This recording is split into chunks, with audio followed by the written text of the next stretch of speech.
Club মঞ্চ কোনোভাবেই কোনো দল সমর্থন করে না। ক্লাব মঞ্চ কথাই বলেছে যে আপনারা আসলে সব থেকে সৎ এবং যোগ্য প্রার্থী আছেন। জি, আসসালামু আলাইকুম প্রিয় সাংবাদিক ভাই বোনেরা এবং প্রিয় দেশবাসী। আজকে 12ই ফেব্রুয়ারি বাংলাদেশের জন্য এক ঐতিহাসিক দিন। ত্রয়োদশ সংসদ নির্বাচন আজকে সকাল 7:30 থেকে ভোট শুরু হয়েছে।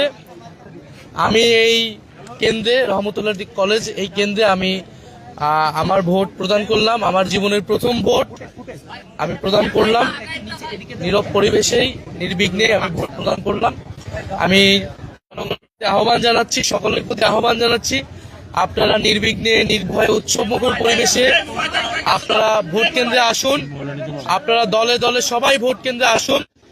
আজকে ভোটের দিন, আজকে এই দেশে নিজেদের মালিকানা বুঝে নেবার দিন।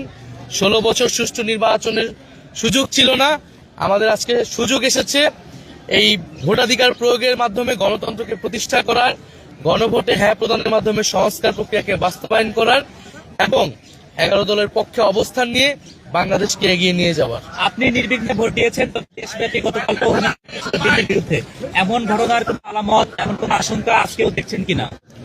আমরা গতকাল রাতে কয়েকটি জায়গায় এই ধরনের ঘটনার, অনাকাঙ্ক্ষিত ঘটনার কথা শুনতে পেয়েছি। রাতে আমাদের দল থেকে প্রেস ব্রিফিং করা হয়েছে, আমরাও সোশ্যাল মিডিয়া এই বিষয়ে কথা বলেছি।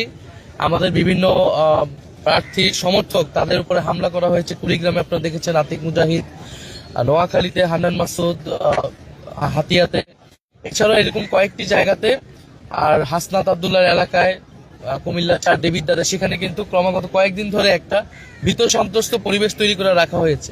ফলে অনেকগুলা জায়গাতে, ইভেন আমার এই ঢাকা 11 আসনেও গতকাল রাতে অনেকগুলো জায়গায় আমাদের যে ক্যাম্প বসেছে ভোট কেন্দ্র সংলগ্ন, সেই ক্যাম্পে কিন্তু হামলা হয়েছে, বন্ধ করে দেওয়া হয়েছে। প্রতিকূলতাগুলো কিন্তু এসেছে। আমরা এই প্রতিকূলতাকে বেশি